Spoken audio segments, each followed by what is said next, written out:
الحمد لله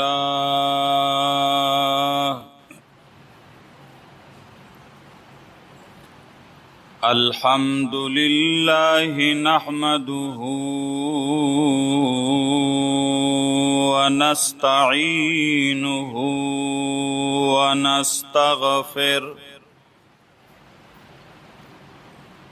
ونستغفره ونؤمن به ونتوكل عليه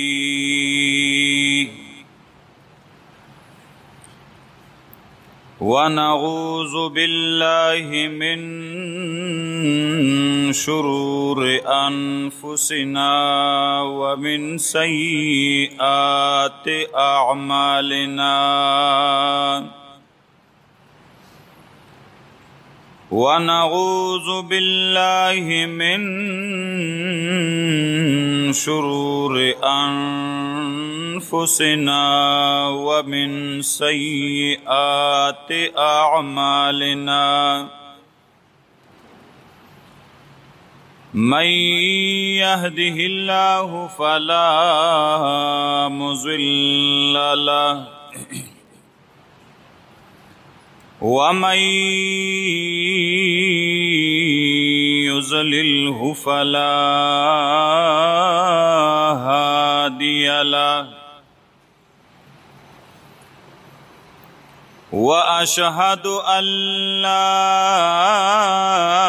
إله إلا الله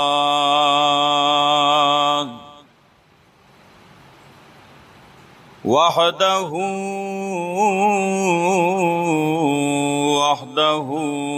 لا شريك له أبدي أزلي سرمدي لا أول له ولا آخر له لا ضد له ولا ند له ولا ممد له ولا معين له لا بشير له ولا نذير له ولا وزير له ولا مشير له وأشهد أن سيدنا وسندنا ونبينا ومولانا وأولانا وأعلانا وأجلانا وحبيبنا وحبيب ربنا محمدا عبده ورسوله صلى الله تعالى عليه وعلى آله وأصحابه وأزواجه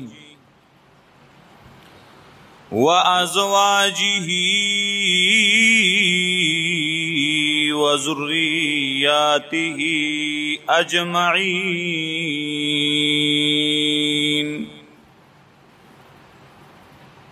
أما بعد فأعوذ بالله من الشيطان الرجيم بسم الله الرحمن الرحيم هذا بلاغ للناس ولينذروا به وليعلموا أنما هو إله واحد وليعلموا أن أنما هو إله واحد وليذكر أولو الألباب.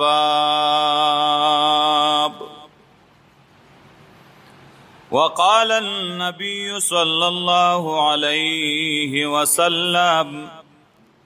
بلغوا عني ولو آية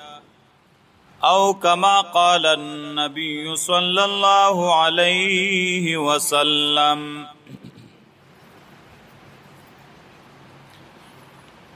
انتہائی قابل قدر معزز علماء کرام، طلباء کرام او عوامو مسلمانانو ورونو اوریدونکو مشرانو او کشرانو او امزولو، نن چې مونږ او تاسو ستاسو د دې بنیر په علاقه دې نګرای کې د الله رب العزت په دې کور کې په دې باندغو نزای کې راجم یو، نو د دې باعث او سبب تاسو ته واضح دی او معلوم دی چې دا د دې ټول کلی د پاره یو عظیمه خوشحالي ده چې دې ځای کې زمنګ برادر محترم مولانا فضل مالک صاحب د قرآن عظیم دوره تفسیر شروع کړو او هغه د الله رب العزت په فضل او کرم سره 4 میاشتو کې تکمیل ته ورسېده. دا اجتماع او دا پروګرام پاغي سلسله او پاغي سبب باندې منعقد شوه دی او جوړ شوه دی. زمانہ مخکې علماء تقاریر وکړل، بیانات وکړل، تاسو د هغې دپاره کافي ناسته وکړه. زم په دې خیال راغلی ما چې ستاسو سره الله رب العزت په دې ثواب کې موږ هم شریک کي. د قرآن عظیم د ختم په موقع الله دعاګانې قبلی چې زمونږ هم الله رب العزت دعاګانې قبول کی او دا پروګرام او دا اجتماع الله زمونږ او ستاسو د ټولو د نجات او د خلاصون ذریعه وګرځي. او هغه دینی خبرې چې دا زمونږ ذمہواری ده چې هغه به د الله مخلوق ته رسو د الله د رضا دپاره،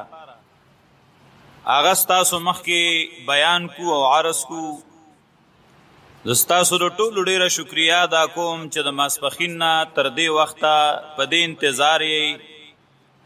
چې د قرآن او د حدیث خبرې واورئ. دا علما او خصوصا د دې نګرۍ علاقې زمونږ ورور اسچو صاحب، الله رب العزت دې د دې حفاظت وکړي او الله دې نور هم له اوچته مرتبه ورکړي. د دې دومره مینه او محبت چې هلته انتظار کی او بیا دې ځای ته موږ سره رالل، ستاسو په دې خوشحالۍ کې دوی هم ځان شریک کړه. الله رب العزت دې دله او د ملګرو له نور هم ډېره ترقي ورکړي. عزتمندو مسلمانانو ورونو، الله رب العزت چې کم کار کړی دی حکیم دی، نو هغه بغیر حکمت نه وي. د هر شي د پیدا کېدو یو مقصدی الله رب العزت چې په دې دنیا کې څه شی پیدا کړی دي، نو هغه عبث او فضول نه دي پیدا کړی. وجه دا ده چې عبث کار خو د لیونوي او الله ډېر حکیم ذات دی، نو څنګه یو عبث کار وکړي؟ خو په دې باندې هر څوک نه پیږي چې کم سړی کې عقلی، کم کې سوچي، کم کې فکری، نو هغه په دې پوهیږي چې دا فضول نه دي. او چې کم سړی کې سوچ او عقل نه وي، نو هغه خوري اسکی او حساب کتاب نه مني، څه پیدا ته نه اخلي، څه سوچ فکر نه کوي. قرآن عظیم کې الله رب العزت عقلمند چاته ویلي دي. هوښیار دې ته نه وایي چې دنیا ډېره ګټي، هوښیار دې ته نه وایي چې هغه سره ډیګرۍ ډېرې زیاتي. هوښیار دې ته نه وایي چې هغه ډېر کاروبارونه کوي، ډېر معلومات ورسره. لوی هوښیار هغه دی چې هغه خپل مالک وپېژني او د خپل مالک په عبادت کې شپه ورځ لګیایي، د هغه ذکر کوي، د هغه عبادت کوي. قرآن عظیم وی الذین یذکرون الله قیاما وقعودا وعلى جنوبهم. عقلمن او خياران هغه دي چې هغه الله رب العزت یادوي په ولاړه، په ناسته او پاړخونو. علما وی تعمیم د اوقاتو ته اشاره ده چې لوی عقلمن هغه دی چې هغه په هر حالت کې د الله عبادت کوي، په ولاړه کوي، په ناسته کوي، په ملاسته کوي. یا چې روغي نو په ولاړه عبادت کوي، بیماری نو په ناسته کوي، چې نورم بیمار شي نو په ملاسته کوي، خو رب سره نسبت او تعلق نه ختمي. ورسره یو ټکی وای تش عبادتم نه. ويتفکرون فی خلق السماوات والارض. ډیره قیمتي جمله ده. ويتفکرون فی خلق السماوات والارض ربنا ما خلقت هذا باطلا سبحانك فقنا عذاب النار. اخیاران وقلمنا غدی چلا په ولاړم یادای، پناستم یادای، پملاستم یادای، او دی سره سره سوچ کئی په پیدایش د اسمانونو او زمکه کې. او وی چې ربنا ما خلقت هذا باطلا. اے زمونږ ربا، اے الله، دا نظام تا عبس نه پیدا کړي. دا دومره خیسته اسمان، دا دومره خیسته زمکه، پدې کې دا دومره خیسته غرونه، ونې او دریابونه، او پدې ټولو کې خیسته مخلوق چې انسان دی، الله دا تا عبس او فضل نه دی پیدا کړي. تا الله د یو مقصد د پاره دا پیدا کړي. سبحانک الله ته د هر عیب، د هر نقصان نه پاکي الله، ځکه چې ستا دا مخلوق دومره کمال والا دی، دومره خیسته دی، نو چې ته به څومره عظیمي. فقنا عذاب النار. اے الله، اے زمونږ ربا، منګه د عذاب د اور نه وساته. هوښیار هغه دی چې د جهنم د عذاب نه یره هم کوي، د هغې نه پناه هم غواړي. نو زمونږ ایمان دا دی، الله وایي چې دا عقلمندو خلکو خبره دا ده چې دا نظام الله عبس نه دی پیدا کړی. داسې ده که نه؟ ایمان دی که نه؟ بیا په دې کائنات کې د ټولو نه ښایسته هغه الله انسان پیدا کړی دی. نور به هم ښایسته وي، سپوږمۍ به هم ښایسته وي، ستوري هم ښایسته دي، غرونه هم ښایسته دي، ونې هم ښایسته دي، حیوانات او ځناور هم ښایسته دي، مرغان هم ښایسته ښایسته شته دی. خو انسان له چې الله کوم حسن ورکړی دی، دا په کائنات کې یو شی هم الله پاک نه دی ورکړی. دام قرآن وی شهادتونه پیش کئی.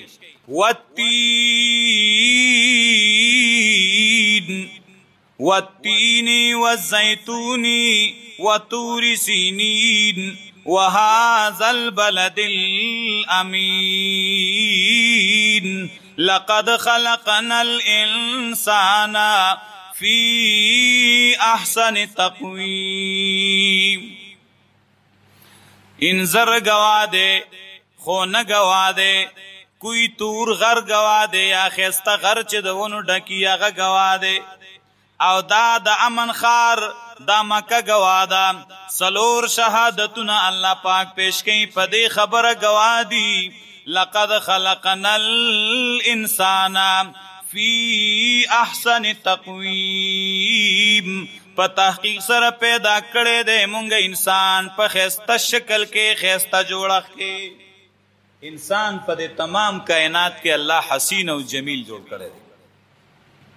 مدارک لیکلی دي د منصور بادشاہ دورو یو کس چې دی د هغه د خواصو نه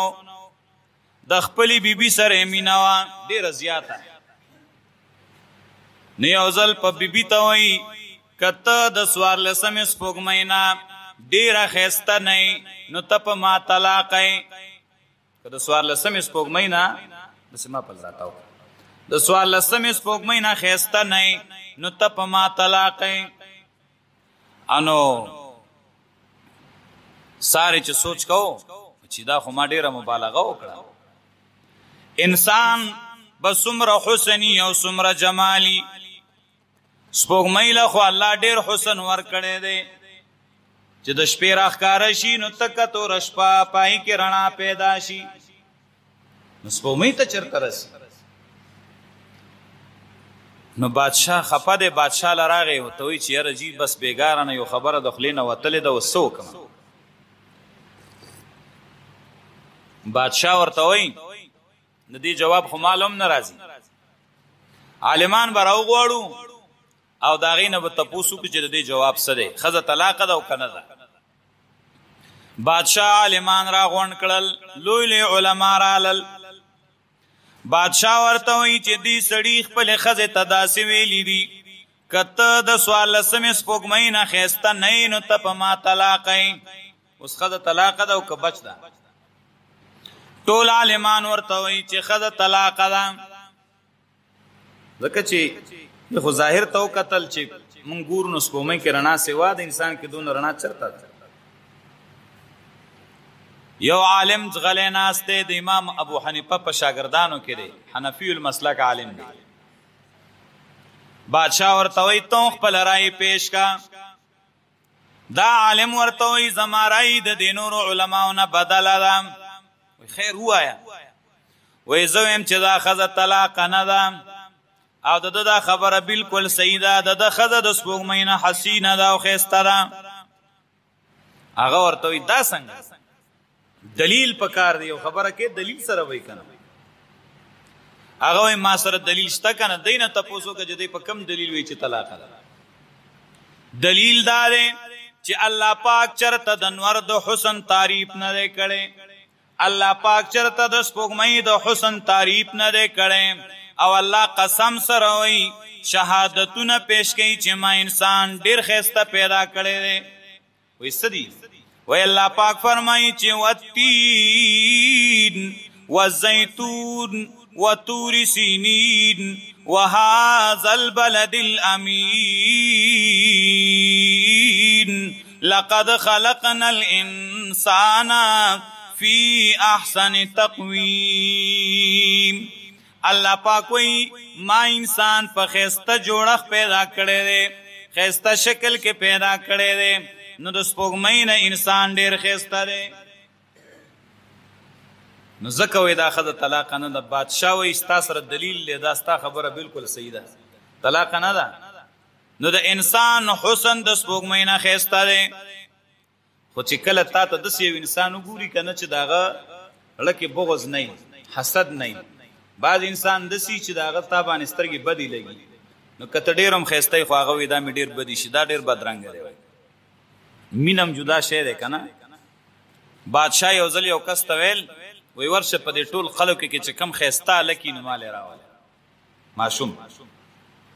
نو هغه وګرځېد بس د خپل کور نه خپل زوی روان کړ وایي راځه بچیه بادشاه له بوته تک تورو خیرن خیچنو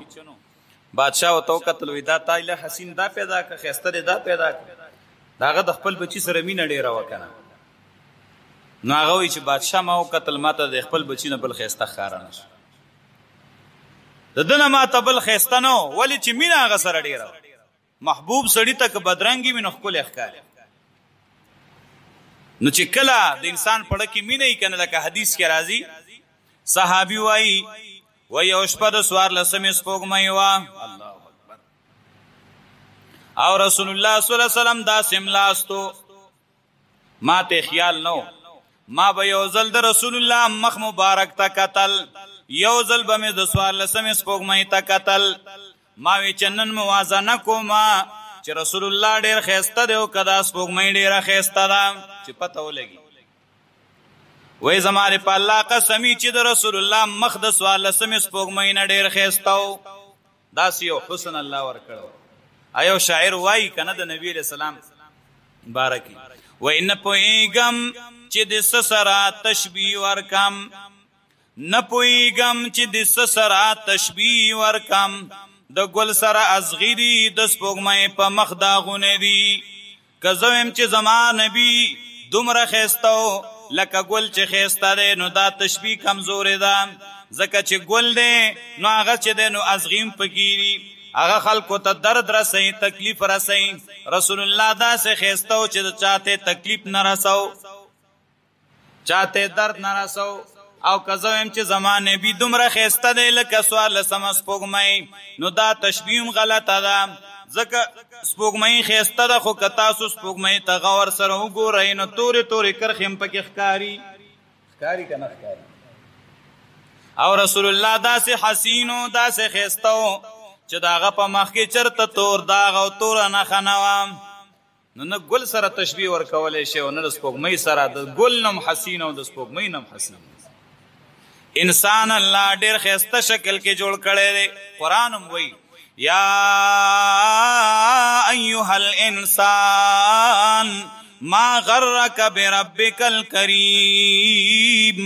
الذي خلقك فسواك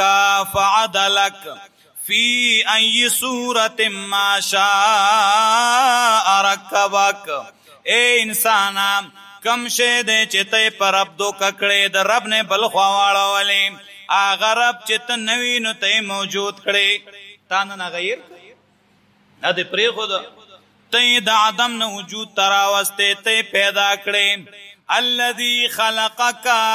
فسواك فعدلك اغه الله چې ته پیدا کړې ته برابر کړې طاقت او قامت برابر کا فی ای صورت ما شاء رکبک پکم شکل کی چې د الله پاک خو خوانو ته جوړ کړي نو تان نه غلایر کو دغه خلاف الله توجه ما طرف تو کوي انسان خيار هغه دی چې هغه په دې کائنات کې سوچ کوي او هغه وی چې ربانا ما خلقت هذا باطلا سبحانك فقنا عذاب النار اے زمون غربا دا نظام تا بس نه پیدا کړي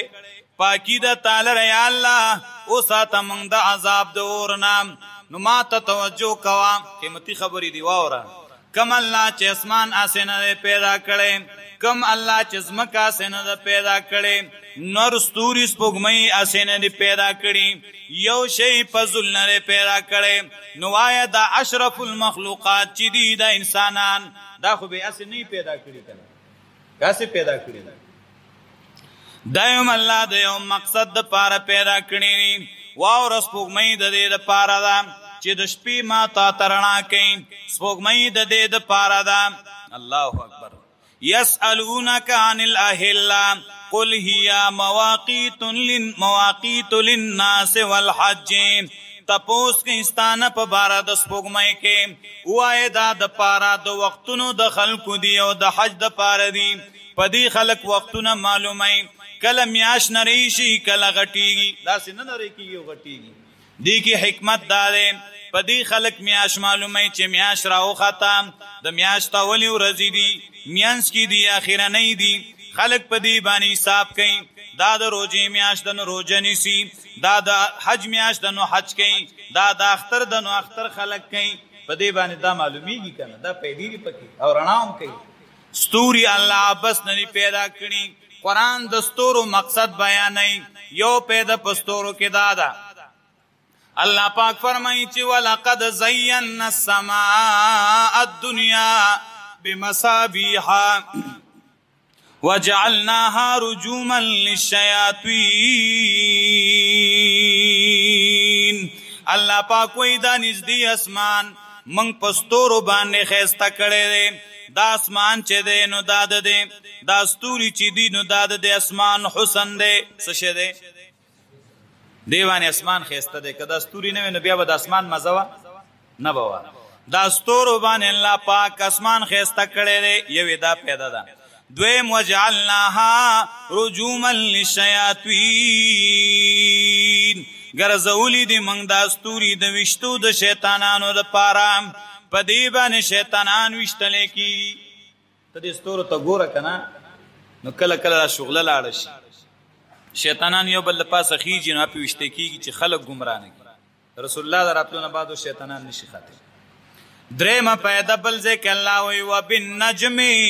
هم یهتدون په ستورو باندې دی لارې مومي په صحرا کې روانې بیابان کې روانې په سمندر کې روانې چې د سره د لارې پته درته نه لګي پای کې خلک د ستورو نه لارې معلوموي دا پکې پیدا دي نو کم شی په زول دی یاره غر دی دا پیدا دا که دا غرونه نه وی نو په دې دنیا به موږ د سره وخت نه وی تیر کړی الله پاک فرمایي چې والجبال اوتادا دا غرونه الله پاک د دې ځمکې میخونه پیدا کړي وي که دا غرونه نه وی نو دا ځمکه به ټوله خوځېده راخوځ دا په الله میخ والی څنګه چې داسې په بره غر دی داسې په لاندې هم غر دی دې دا ځمکه قابو کړې ده نو ما ته ګوره چې ځمکه هسې پیدا نه ده اسمان نه دی ستوري نور سپوږمۍ نه دي نو مسلمانانو انسان خو په طریق اولا چې دا اشرف المخلوقات دی هسې نه دی د ده څه مقصد شته که نه خو مقصد نن موږ نه هیر دی زه دا یو خبره کومه لږ غور سره واورئ موږ دا منو چې زموږ خالق څوک دی وایه شاوی ستړي خو به ډېر یې خو جواب به راکوئ وایه زموږ خالق څوک دی دا زمونږ عقیده ده چې موږ الله پیدا کړي یو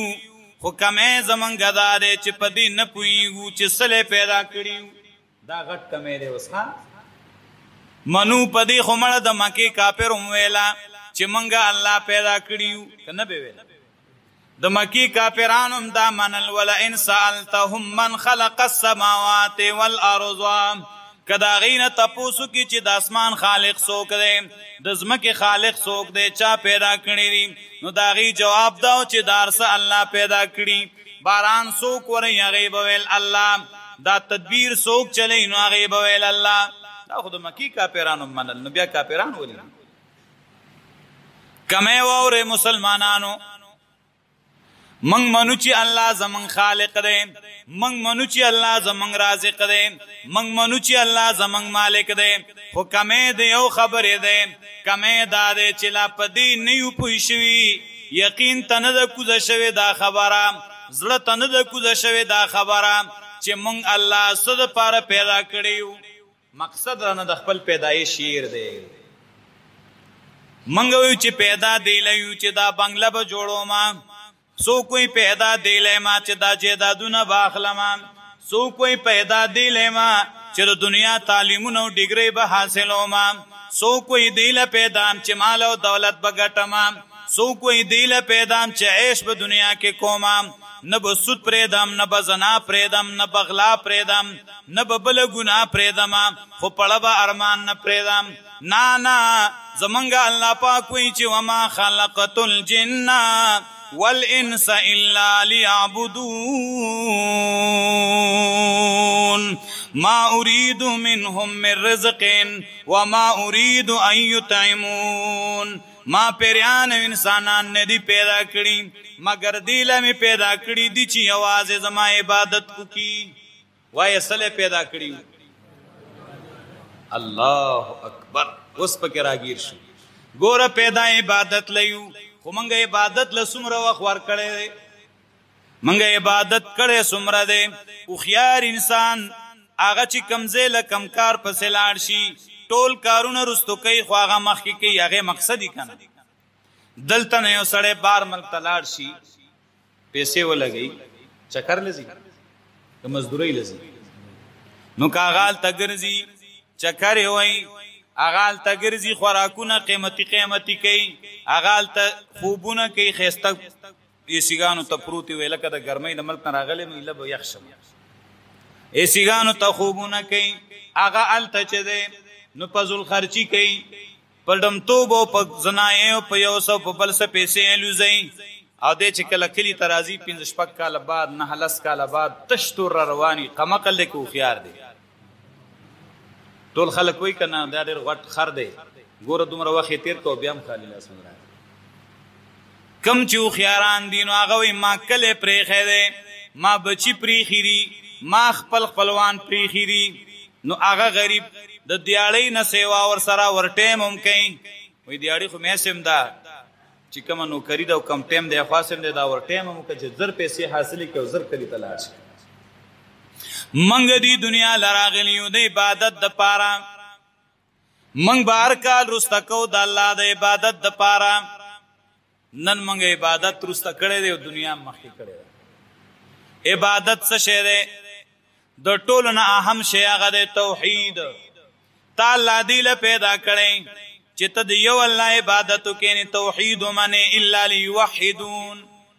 كل ما جاء في القرآن من العبادة فمعناه التوحید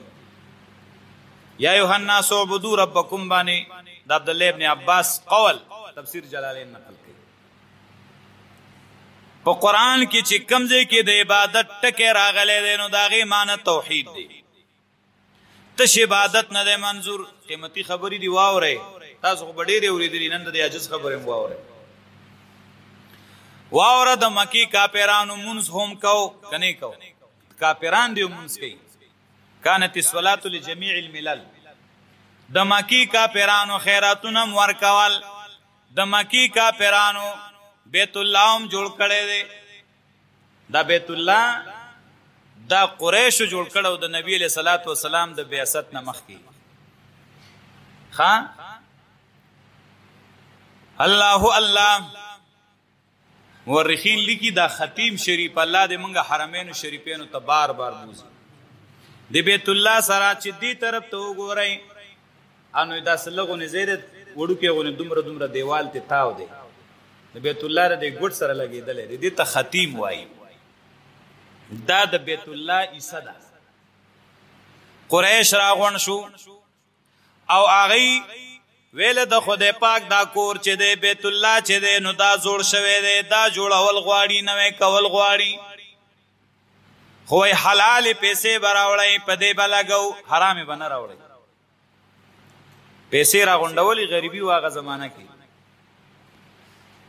نو دقه بیت الله په جوړ شو دا دی خو عیسی وسې نه کېدو نو هغه ته پاتې شو دا د بیت الله نه بهر دی لیکن دا د ابراهیم علیه السلام په وخت کې چې هغه کم تعمیر کړو دا پکې و دی وجه نه مسله دا ده چې په دې ختیم کې منځ وکړي نو داس دلکه په بیت الله کې دننه چې منځ وکړي او طواف چې کینو ختیم نه بار بار تاویږي که چېرته پندې مینس کې ورتاو شوي که نو ختیم پاتې شو نو طواف نه دی شوی دا پوره د بیت الله نه طواف ونه دا بیت الله قریشو جوړ کړو د دې بیت الله د پاره چې به حج له څوک راتلل د خدمت به هغې کو د هغې حاجیانو باندې به وبس کلی هغې له به چې دی نو خوراک ورکو ستوان به یې لمدول او پې خوړل به هغه قریش چې دی ای کې دا اعتکاف و په بیت الله کې بیت الله کې به اعتکاف کو ای کې روجې وې پای کې چې دی نو نظر او نیاز د الله په نوم باندې و دا ټول کارونه هغې کول خو یوازې عبادت باندې کار نه کیږي یوازې الله له نه کو صرف عبادت نه دی کنه چې یوازې الله له وکړو نو کمال دی هغه د عبادت الله لهم کو نو غیر الله لهم کو الله په نوم به منښت ورکول خو د اولیاء په نوم به خپل حصہ منل الله له به سجده په بیت الله کې لګول خو درگاه به تم نه پاتې کې داږي کې به سجده لګول الله ته به را مدد شوی خو غیر الله ته به را مدد شوی نو دا هغه عبادت هغه له پیدا ورنکړه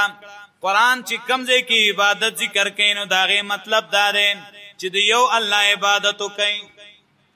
بل چاله به عبادت نه کوي نو ګوره منګه الله د توحید د پاره پیدا کړیو چې بندا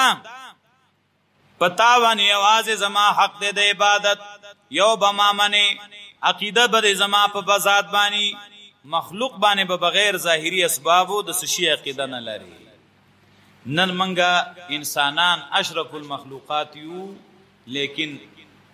شرط تا بنې کتلی چې زناور شرک کړي لري خان زناور به تا په شرک نه لیدل کړي دلې په ځنګل کې اوسېږي چا تعلیم نه دی ورکړی، چا تربیت نه دی ورکړی، چا خودنه نه ده کړې، خو فطري طریقې سره الله خودنه کړې ده. نو تاسو به تاریخ کې چرته نه کتلی چې یو زناور دی او مخلوق په در کې هغه نه غواړي که نه؟ لیکن چې ګوري نو دا اشرف المخلوقات دی، مخلوق ته سرکته کړی دی، هغه ته سجده لګي، هغه نه حاجت غواړي. الله الله. نو لومبه اصل شی هغه د الله توحید دی او بیا د الله عبادتونه دي. 15 ټیم الله مونږ فرض کړی دی. ډیر داسې مسلمانان دي الله دې رحم وکړي چې هغې خپله خوښه ده څوک چې دی که نه جمعه ګولي، یو جمعه بله جمعه مونځ کوي، 15 ټیم یې نه کوي، الله بس جمعه کې د لکومه که منې ښه ده ګلي نشم کولی. بعضې پکې اختر ګولي، یو اختر او بل اختر، او بعضې انځر ګولي چې به د سره ته صحیح کېنه لکه انځر کې ګل نه نو دا بالکل ته به په جومات کې چرته نه نه په اختر کې او نه په جمعه کې. او دی وی زم مسلمان. زکات الله فرض کړی دی، دا عبادت مالی دی، د زکات نه ورکوي. حج الله فرض کړی دی نو دی حج له نه ځي او عزت الله بنده یم. نو خبره مې دا کوله واورئ موږ دا منو چې الله زموږ خالق دی، الله موږ پیدا کړي یو، خو کمزوري هم دا ده واورئ مسلمانانو، کمزوري هم دا ده چې موږ د مقصد د پیدایش نه دی پیژندلی. مقصد زموږ د پیدایش څه دی شابه ووایي، مقصد څه دی د الله څه کوله؟ ماشاءالله دا خبره د الله زموږ په دماغو کې او زړه کې دننه کې. نو راځئ چې د هر څه نه مخکې د عبادت تصور وکړو، د عبادت اهمیت وپېژنو چې تر څو مې عبادت نه کړی چې منګه بل کارونه. او عبادت کله د امر په شکل کې وي چې څومره اوامر د الله دي چې هغه ومنئ، څومره نواهي دي کله به د نهي شکل کې د هغې نه ځان بچ کي، دا عبادت دی. بس دویمه خبره واورئ، منګه دا منو چې دا قرآن کلام الله دی. چا کلام دی؟ دی کې د انسانانو یو ټکی هم نشته. منګه منو چې دا حق کتاب دی، منګه منو چې دا رښتینی کتاب دی، منګه منو چې په دې کې د دین ټولې خبرې شته. دا زمونږ ایمان دی، زمونږ په عقیده ده. د دې منکر ته موږ کافر وایو، د دې چې څوک بې قدري کوي بې عزتي کوي نو موږ ورسره جنګ کوو. خو واورئ کمی زمونږ دا دی، خفه نه شو ښه، کمی زمونږ دا دی منو چې دا د الله کلام دی، منو چې الله را لېږلی دی، خو موږ دا وایو چې دی د المارۍ له را لېږلی دی. موږ له نه دی را لېږلی، المارۍ کې به ګیډو پروت به کڅوړې به ورته واچو بېغمه چې دوړې پرې رانه پرې نه وځي چرته. موږ منو چې دا کلام الله دی، خو څوک وایي چې دا یې صرف تعویضونو له را لېږلی دی. آیت پکې ګوره او د هغې نه تعویض لیکه، بس عمل پې مه کوه.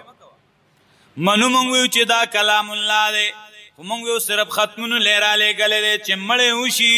نو راشه سپارې یوسه او خلک راغونډ که چې یو سپاره ته ووایه، یو ته ووایه، بله ته ووایه. په اشر باندې خلک لو کوي، په اشر باندې خلک غوبل کوي، په اشر باندې خلک آبادې کوي. موږ وایو راځئ په دې ختم به مشر وکړو. روزانه به څه لږ لږ وایو اشر به وکړو، په یو ځل به د ځان خلاص کړو. کو داسې که نه؟ مفتی رشید احمد دودیانوي صاحب لیکلي دي په دې طریقه ختمول د صحابو نه ثابت نه دی چې خلک راغونډوو یو سپاره ته وایو، یو ته وایو، یو ته وایو، بس مړي ته ثواب وبخښه. او بیا زمونږ د خلکو طریقه تاسو ته معلومه ده که نه چې دی بغیر یو ګوره د مړي پسې ختم دی، دی کې ایصال ثواب دی. یو اوس مولانا صاحب قرآن خلاص کړی دی او دی وایي چې مال الله دومره توفیق راکړه چې ما قرآن خلاص کړ، د شکریې دپاره دی خیرات کوي، صدقه کوي، د محلي والی کوي، د دې خوراک ثواب دی، د دې صدقې کول ثواب دی. عمر رضی الله تعالی عنہ تفسیر قرطبی نقل کړی دی، هغه سورت بقره یاد کړله او چې کله اخلاص کړله که نه نو هغه نحر جزورا یو اوښ یې حلال کړه. اته کاله کې سورت بقره یاد کړې وه او یو اوښ یې حلال کړه. ویمه 12 کاله کې عبدالله ابن عمر په 8 کاله کې بیا یاد کړی، 12 کاله کې سورت بقره یاد کړه. وایي شکر دی الحمدلله چې دا عظیم سورت د قرآن ما یاد کړي. یو خو زمونږ ویلي اخو اهل لسانو یار هغې ته خو ضرورت هم نه و که نه به داسې لفظي ترجمې هغې د هغه علوم او د معارفو سره ویل. نو چې دا یاد کړه نو نحره جزورا یو اوښ یې حلال. نو واورئ مسلمانانو قرآن عظیم چې دی دا الله پاک را لېږلی دی د دې دپاره یې را لېږلی دی چې موږ او تاسو دې باندې ځان پوه کړو په دې عمل وکړو دا نه چې صرف ختم ورباندې کوو یو سړی په ژوند یې قرآن نه راغستی او بس د هغه په ذهن کې دا ده چې ما پسې به زما وارثان ختم وکړي زما به غاړه خلاصه شي کنه کار نه کېږي خو واورئ خبره مې دا کوله چې زمونږ خلک بیا قاریان چې راغونډ کړي که نه نو هغې له د چای او ډوډۍ او د اوبو انتظام وکړو زموږ مړي پسې سبق ووایه او موږ به دله د چای او ډوډۍ غم وکړو او بیا چې ځي نو د قاریانو له یا جوړې یا پیسې هغه هم ورکړي چې دا واخلې ځکه تاسو زموږ مړي پسې سبق ووایي زمونږ د فقه معتبر کتاب د شامی هغه لیکلي دي چې مړي پسې په اجرت باندې ختم کول نه د قاری صاحب ثواب شو او نه د چا دپاره چې ختم وکړه د هغه ثواب شو او الاخذ والمعطي کلاهما آثمان دا پیسې چې واغستې دی هم ګناهګار او چې چا ورکړی هغه هم ګناهګار دا د سره د شریعت طریقه نه مړي پسې ختم بالکل د ژوندو انسانانو د اعمالو ثواب رسیږي ستا پلار مړ دی رور مړ دی بچی مړ دی رشتہ دار هر څوک چې مړ دی که ته خیرات کې ثواب رسی خدا به نه لکه زمونږ د خلکو شیطان ګوره ډېر غټ دشمن دی زمونږ دی نه غواړي چې د انسان ثواب وشي د ده په عمل ثواب میلاو شي نو د خیرات نه څوک هم منکر نه دي که څوک خیرات نه مني به قرآن نه مني هغه به حدیث نه مني یو کتاب دی اللباب فی الجمع بین السنة والکتاب هغې هم نقل کړي دي تفسیر سراج المنیر هم لیکلي دي دارنګې شرح عقیدة الطحاویه هم په دې ښه پوره بحث کړی دی شرح فقه الاکبر د ملا علی القاری هم په دې بحث کړی دی نور علماء کتاب الروح کې علامه ابن قیم هم په دې ښه تفصیل کړی دی چې د ژوندو خلکو د اعمالو ثواب مړي ته رسي ژوندو خلکو د اعمالو ثواب الله مړي ته رسوي دوه قسمه اعمال دي یو هغه عمل دی چې د مړې په خپله هغه کړی و دی یو قسم د هغې باعث او سبب دی دا د عمل دی خو دی مړ شو هغه عمل لا پاتې دی د دې ثواب رسیږي لکه یو سړي جومات جوړ کړی دی په خپله مدرسې جوړه کړې ده لارې جوړه کړې ده که نه په بچي سبق ویلی دی دی مړ دی خو دا کار چا کړی هغه کړی که نه نن هغه ته ثواب رسي او دویم هغه چې دا مړی ده نه دی کړی ده پسې نور خلک وکړي خو مقصد د الله رضای نو بیا هم ثواب رسی الله الله حضرت عائشه رضی الله عنها قرطبی نقل کړي د خپل رور عبدالرحمن رضی الله تعالی عنہ د طرف نه اعتکاف کړو چې زما رور ته ثواب ورسي صحیح ده کنه مړي د طرف نه قرباني مشتا باب التضحيه عن الميت دا وس اختر تیر شو ځان له قرباني کوي د خپل پلار طرف نه کولای شي چې وفات دي د مور طرف نه کولای شي وخت توخره خیر د خود ثواب نیت پکې دا غي او کچ دا غي د طرف نشو علي رضی الله تعالی عنہ به د نبی علیہ السلام د طرف نه قرباني کوله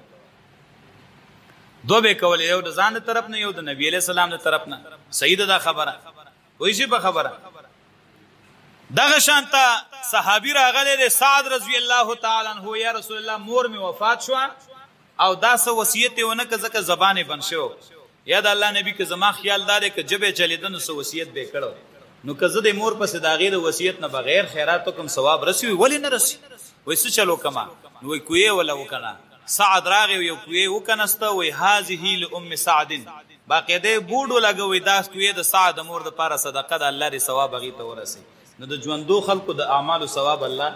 مړي ته رسي خو په دې کې دا تخصیص کول لکه زمونږ معاشره کې چې خلک کوي ګوره مونږ به خیرات نه کوو کنه نو چې د مړي درې مورش شي نو مونږ به خیرات یا به د خو مړې پروتي یا به مونږ خیرات زمونږ فقهاو لیکلي دي چې د غم په وخت کې د مړي وارثان چې نورو خلکو له ډوډۍ کوي ګوره دا خبره واوري خلک کوئی پنځپیریان خیرات نه مني به پنځپیری نه چې هغه خیرات نه مني خو د خبره پورا اورېدل غواړي یو سړی د بل سړی سره نه لګیدا کنه انو چې نه لګیدا نو هغه ورته ویل ستاسو نوم دی نو دا هغه سړی نوم خدا داد سنومو خدا داد نو چې هغه څنګه وی خدا کنه نو د ظالم زوی رمنډ کړو د مړی نیونی او چته کو د اخلاص کو د پاسه پکې ناست نو چا ورته هغه تلاند نه چې وی خلک راغمن شو خلاصیت وې دا سکه وای ګوره د بدبخت زوی نه ما تاسو کې چې تاسو نوم دی نو دی وای چې زمانوم خدای دی ځان ته خدای وای وې د خو مرګ جایز دی هغه غریب د مری ته خلاصي ولاندې نو ته په کمزوري आवाज باندې وې چې ظالمه دې داد ته خو می پریدا کنه زمانم خدای نه دی زمانم خدا داد دی خو تا د مری نه نیولې منو زما خلنه کولاوي چې دادم نو دا هغه کار کیږي چې من خبره یو شانه وکړو خلکو یې خیرات نه مني کنه نو مونږ یو زمون خبره پوره واوره کني منو نستار قسمی ماده د مری نه ونیسي خو کې دې شي چې منګې منو خو ته نه پوي شوی منګ وایو چې دا درې ورځې د غم دي د څه شي دي د چاپلار مړی د چارور مړی د نورو خلکو غم پرې د چې هغه د خپل ځان غم سره نشته نار نور ګرځي خلک ډوډۍ تکینه وي زماړه ته نه کیږي زه نه خورم دا څه د کنه ده زمونږ په قهاو لیکلي دي وې ته په خپل کور کې پخا کی وزدام خیراتو کا کنه ځه ته خپل کور کې پخا کا او د مړی کور له راوړه او داغه و چې شونډي وای هغه به د سحر چې نه اسکلی هغه به د غرمې ډوډۍ نه خوړلی هغه پریشان دی هغه غم زده دی ته د لاس نه 1900 ضرور کینا او دغه مړی کور والا باندې ته ډوډۍ وخورنن ته خیرات وکا پکار دې کنه دې منګ ویو نه نه نن والته دی ګونه پاخې مونږ بیلته خو کور کې منګ غم نه کو منګ ټول د مړی په کور کې میلمانه شو منګ مولا د مور په د مړی په کور کې میلمه شي زمنګ د ټول لوی شیخ لوی عالم لوی ولی لوی شخصیت چې یو چا کړه به ډوډۍ خوړای کړه برکت نازلې ده رسول الله صلی الله علیه وسلم هغه چرته په تاریخ کې ثابت نه کی چې د مړی په کور کې د غم پر ورځو ډوډۍ خوړلې ده بلکې زمون خوب پیغمبر صلی الله علیه وسلم رحمت للعالمین الله الله راوغه خپل کور کې به اعلان خپل بیبيانو ته وشابه لانینن و پات شوی داغه په بیبيانو بغمی داغه په بچو بغمی په کور کې ډوډۍ پخه کوي او داغه کرولېږي شابه حضرت جعفر د الله د نبی د ترزوی دی وفات شو د ترزوی چې وفات شي خو زمون کور ټول کور بیالته یې کنه بیا هم د الله نبی راغله دی بیبيانو ته اسنعوا لآل جعفر طعاما فانهم قد جاءهم ما يشغلهم جعفر کور والو د پاره په کور کې ډوډۍ پخه کوي ځکه هغه باندې غم راغلی ای مشغول لري خپل کور کې پخ کړي دا وغي کړي لګلې درې ورځې کې به ته په خلکو نه خوري زمونږ د فقه معتبر کتاب دی فتح القدیر هغه لیکي وای دا درې ورځې کې دنه دعوت د مړی کور والا خلکو لا بدعه مستقبحه لانها شرعت فی السرور لا فی الشرور دا قبیح بدعت دی زکه دعوتونه خلق په خوشالو کې ور کوي په غمونو کې نه ور کوي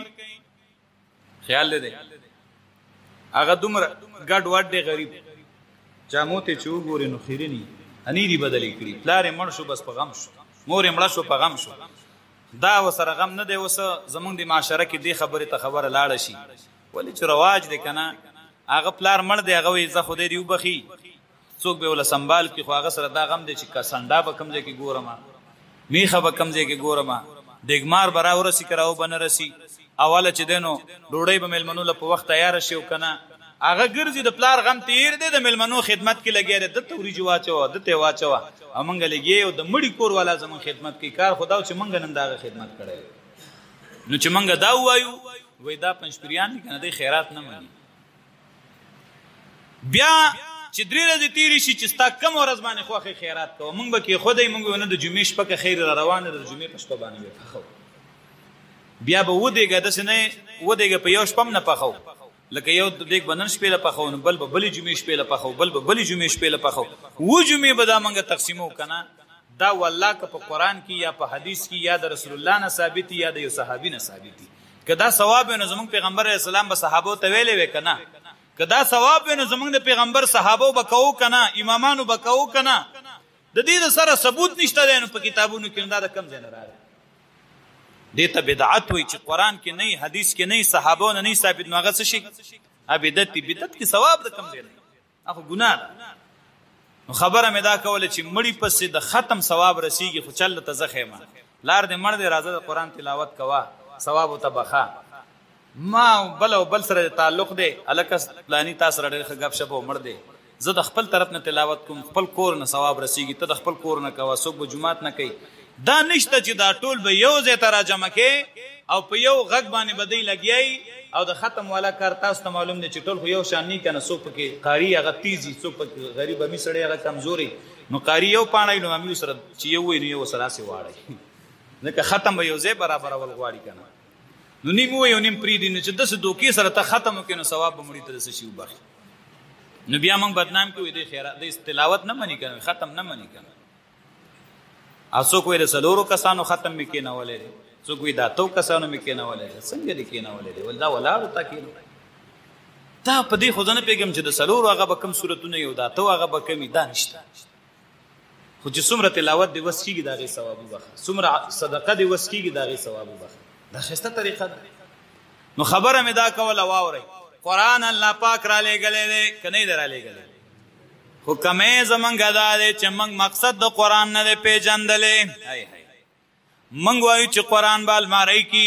موږ یو قران به مړو پس خالی وایو موږ وایو قران به صرف چ دینو مولوی صاحب د پوښو کارې پوښا اے مسلمانانو الله وایي چې دا قران ما سره را لېګلې دې لتخرج الناس من الظلمات الى النور د ټولو خلقو د پاره ده دې د پاره چې ته وباسه خلق د تیرونه رڼا تا اے مولانا سے قرآن بیان کا دی خلقو ته بیان کا خلق په تیرو کې ده په شرک کې ده په بدعاتو کې ده په جهالت کې ده په ناپوهۍ کې ده دا خلق د دین او باسه د قرآن په تعلیماتو واوره مسلمانانو قرآن د انقلاب کتاب ده دا الله نبی په الماری کې نه ده کې خوده دا الله نبی په تاخ کې نه ده کې خوده هغه نبی باندې چې قرآن راغلی دی نو الله ورته سوای یا ایها الرسول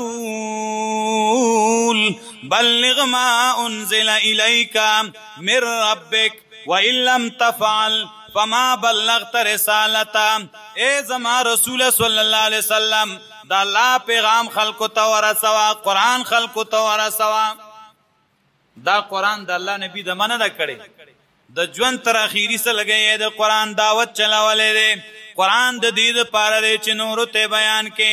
قرآن د خلقو د هدایت د لپاره دی شهر رمضان الذي انزل فيه القرآن هدى للناس د رمضان میاشت غدا چې کې ابتدا د نزول د قرآن شوی دا یا الله دا د صد پار راغله دی الله وی هدى للناس دا د ټولو خلقو د پاره د هدایت کتاب دی وای مولای سیب انسان دی کنه دی نو مقتدیان انسانان دی کنه دی نارینه انسانان دی کنه دی زنانه انسانان دی کنه دی ماشومان انسانان دی کنه دی بوډاګان انسانان دی کنه دی دا قرآن د ټولو د پاره راغلی دی هدى للناس د ټولو خلقو د پاره دی کله الله پاک فرمای تبارک الذی نزل الفرقان على عبده ليكون للعالمین نذیرا برکت چولو علا دی الله غزات چې لګ لګ را لګلې دی هغه کتاب چې فرق را وستون کې د حق او باطل په مینس کې پخپل باندې را لګلې صد پاره ليكون للعالمین نذیرا دل تدری توجیهات دي زیو کوم موقع مناسب دې د پاره چې شیدا فرقان د پاره د مخلوقات يرون کې عالمین مراد دلته انس او جن دي د انسانانو پیرانو د پاره د يرولو کتاب دا د يرولو کتاب دی دلته دا ما چې کمایت ویلې دی کې الله پاک فرمایي چې هاذا بلاغ للناس دا د تبلیغ کتاب دی د خلقو د پاره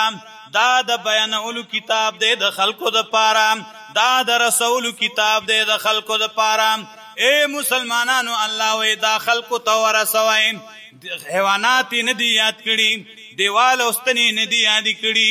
ګټی نه دی یاد کړي چې مولانا صاحب دستنو ته بیانوام مولانا صاحب د پکو ته بیانوام مولانا صاحب د حیوانات ته بیانوام الله وی چاته بیان کا وای چاته بیان کا انسانانو ته بیان کا یا الله نو انسانانو ته څنګه بیان کما زچی در شروع کمنو د جمعات نه لاړ شي د جمعات ته ناراضي الله پاک دې وي مونږ په نه پويګو څنګه بیان کما الله دې دا سوچ زمونږ راولي څنګه چې مولانا صاحب له ویلو کې ثواب دی اے د الله بندگانو مونږ نارینه او زنانا ټول انسانان یو مونږ له د دې پس د کولو کې ثواب دی مونږ له د دې په اورېدو کې ثواب دی مونږ له د دې په عمل کولو کې ثواب دی هاذا بلاغ للناس دا د تبلیغ کتاب دی د خلکو د پاره. پاسه مسلمانانو دا زمونږ ذمہواری ده چې دا قرآن به دنیا ته رسو، دا پیغام به دنیا ته رسو. 1400 کاله وشول دا الله نبی د دنیا نه تللی دی، لیکن نن هم قرآن موجود دی، نن هم د قرآن علما شته، نن هم د قرآن قاریان شته، نن هم د قرآن زده کوونکي شته، نن هم په قرآن عمل کوونکي شته. دا محنت د دې علماو دی، دا محنت د دې طلباو دی، دا محنت د دې عوامو مسلمانانو دی. راځئ مسلمانانو، دا زمونږ فرض دی چې دا قرآن به عالم ته رسو به که نه به رسو. دا عالم کار دا دی چې دی به بیان د قرآن کوي. ته ورته مولوي صاحب ته مدرسې لتلی، ته د عالم خوا لتلی، تا مسافري کړې ده، تا قرباني کړې ده، تا قرآن په سینه کې دننه کړی دی، ته قرآن بیانوه، تا له ځای درکول زما کار دی، تا له جماعت جوړول زما کار دی، تا له مدرسه جوړول زما کار دی، تا ته خلق را غونډول زما کار دی، ستا خبره اورېدل چې دی نو دا زمونږ کار دی. وما كان المؤمنون لينفروا كافة فلولا نفر من كل فرقة منهم طائفة ليتفقهوا في الدين ولينذروا قومهم اذا رجعوا اليهم لعلهم يحذرون. ټول خلق مولیان کې دی نشي، ټول طالبان کې دی نشي، ټول مسافر کې دی نشي. د دنیا نظام به څوک چلی کنه؟ د داسې دا زمیندارام کول غواړي، دا دکانداریم کول غواړي، دا سکولم چلول غواړي، دا د دنیا نظامم چلول غواړي، دا د دنیا کارونم کول غواړي، علمم حاصلول غواړي. نو ټول دین مولیان کیږي، ټول دین طالبان کیږي، نه د مسافر کیږي. کم کسان چې لاړل علمیات کا دا د دې قوم نمائندگان دي چې تلاړ شه مولانا صاحب علم کوا، او چې کله د راشي نو د ذمہواری ده د قوم ته بیان کول چې تاسو ما پرې خودي عزت لیما، زباغ علم تاسو ته بیانوم چې ما زده کړی دی، او د دې قوم ذمہواری دا د دې علماو نه دا دین زده کول. په دې طریقه باندې به دین ژوندی شي. بخاری کې راځي اخیری خبرې دي، عمر رضی الله تعالی عنہ موږ داسې د مدینې نه بار اوسېدل، حوالی وتتلی وای موږ سره به دا غمو چې یا الله نن به د رسول الله باندې کوم وحی راغلی، اسنه چې موږ ته محروم شو. 24 غنټې خو رسول الله سره ناستو آسان کار نه دی، کارم کول غواړي، خدمت هم غواړي، غریبي و عاجزي و.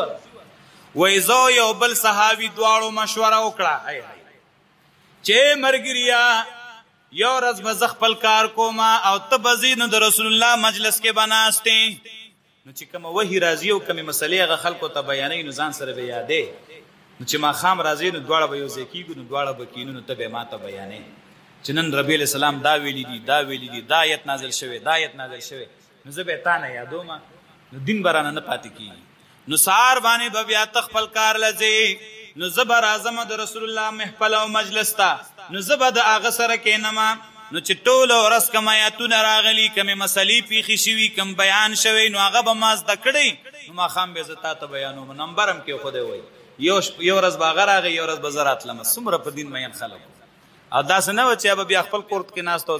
ماښام به بیا کېناستو، نو هغه به هم ټوله ځان سره یادول چې هغه بس اورېدلي ما ته به ویل چې ما بس بیا اورېدلي بله ورځ هغه ته به مې ویل.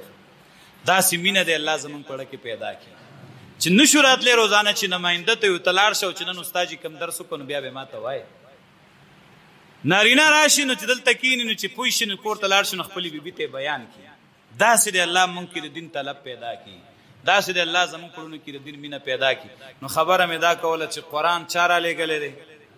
کمزوري زمونږ دا ده چې مونږ دا نه دی پوه شوي چې څه دپاره رالیږلی دی.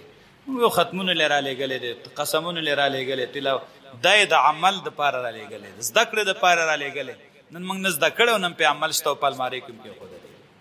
د الله پیغمبر الله رالیږلی دی، کمې زمونږ دا دی منو چې رسول الله دی، خو دا موږ نه منو چې د هغه په طریقو کې زمونږ کامیابي ده. عمل کې دا خبره نشته. نن موږ په خپله خوښه باندې خپل ژوند تېرو، د رسول الله طریقې رانه هېرې دي. بس زما پیغام تاسو ته د بیان په وساتت سره دا دی چې راځي مسلمانانو خپل رب پیژنئ، د رب کتاب پیژنئ، د رب پیغمبر پیژنئ او داغه مقصد پیژنئ چې دا مونږ پیژند بس مونږ دنیا هم خسته ده او زمونږ آخرت هم خسته ده. الله رب العزت د صحیح عمل کولو توفیق را نصیب کی. واخر دعوانا ان الحمد لله رب العالمین. الحمد لله رب العالمين والعاقبة للمتقين والصلاة والسلام على أشرف الأنبياء وخاتم المرسلين وعلى آله وأصحابه الطيبين الطاهرين. ربنا آتنا في الدنيا حسنة وفي الآخرة حسنة وقنا عذاب النار. ربنا لا تزغ قلوبنا بعد إذ هديتنا وهب لنا من لدنك رحمة إنك أنت الوهاب. اللهم أعنا على ذكرك وشكرك وحسن عبادتك. اللهم إنا نسألك من خير ما سألك منه نبيك محمد صلى الله عليه وسلم ونعوذ بك من شر ما استعاذ منه نبيك محمد صلى الله عليه وسلم وأنت المستعان وعليك البلاغ ولا حول ولا قوة إلا بالله. دعاو کې چې دا کم درس شوی دی مولانا صاحب دومره خواري کړې ده، الله د ده لپاره په علم کې عمر کې د خیر او برکت واچوه، د ده د سعی او کوشش د ده لپاره او د ده د بچو لپاره او د ده د والدینو لپاره او د ټولو رشتہ دارانو لپاره الله د نجات او د خلاصون یو سبب او ذریعه وګرځوه. د سره چې څومره نارینه او زنانه د درس کې شریک الله د هغې نه قبول کا. نن چې د ختم موقع ته څومره نارینه او راغونډې او زنانه کورونو کې ناستې دي، الله د ټولو راغلو مسلمانانو قدمونه د ایمان په تله کې واچوه. الله د ټولو شرعي حاجات پوره کا. الله د ټولو مشکلات او پریشانی ختم کا. الله رب العزت په دې حاضر جمع کې چې څومره مسلمانان دي اوریدونکي چې څومره دي په دې کې چې څوک بیماران الله صحت کامل عاجل ولور کا، قرضداران الله د قرض نه خلاص کا، څوک به کسب او بیروزګار الله رزق حلال کسب حلال ورلور کا، د چا اولاد نه الله نیک عمل صالح اولاد ورکا، د چا اولاد الله نیک عمل صالح ورتلوي کا. الله رب العزت ته زموږ د ټولو نه رضا شه، د چا دشمنی پر ورولي بدل کا. الله د دې حاضر جمع د مسلمانانو چې څومره شرعي حاجات دي الله ته معلوم دي، د ټولو شرعي حاجات الله ته د خپل خزانو نه پوره کا. الله چې د چا څه قسم مشکلات دي الله د ټولو هغه مشکلات په خپل فضل او کرم سره چې دینو ختم کا. الله سمرګرو د دعاګانو درخواستونه کړې دي، د مرګرو زمونږ ډیر زیات اکرام وکړو، موږ سره ډیر مینه او محبت وکړو. استاد صاحب دا غي کور ولا بیمار دي، نور مسلمانان به بیمارانی دعا وکړي چې الله غي ټولو له صحت کامل عاجل ورکړي. نور چې د چا څه قسم مشکلات او پریشانی مونږ ته نه دي معلومه، الله ته پته ده. الله د ټول امت مسلمه مشکلات او پریشانی ختم کا. الله زموږ د ټولو په حال باندې رحم وکا. الله د مسلمانانو چې دومره تکلیف کړی دی زیل راغلی دي، الله دې ټولو قدمونه د ایمان په تله کې واچوه. دا کم درسونه چې روان دي الله دې کې نورم برکت واچوه. دا اجتماع او پروګرام چې څومره مرګرو په دې کې منډي تړلې دي، مالی او جاني قرباني یې کړې دي، الله دا غي په کورونو مالونو اولادونو کې خیر او برکت واچوه. الله زمونږ په دې ملک امن راوله. څومره چې امت مسلمه دی الله په ټول دنیا کې دا غي حفاظت وکړو، خصوصا په دې ملک علما دي، طالب العلمان دي، د تبلیغ والا مرګري دي، دا ملک دی د ملک پولیس دی، فوج دی، دا ټول اسلامي ملک دی. الله د دې ملک د ټول ملک حفاظت وکړي، د ټول مسلمانانو محافظ شي الله. الله د مدارس او د جماعتونو او د دیندارو خلکو حفاظت وکړي. الله ستاسو دین رڼاګانې په ټوله دنیا کې عام کړي. الله د ټول امت مسلمه اتفاق او اتحاد نصیب کړي. الله زموږ د ټولو اخره خاتمه خسته کا.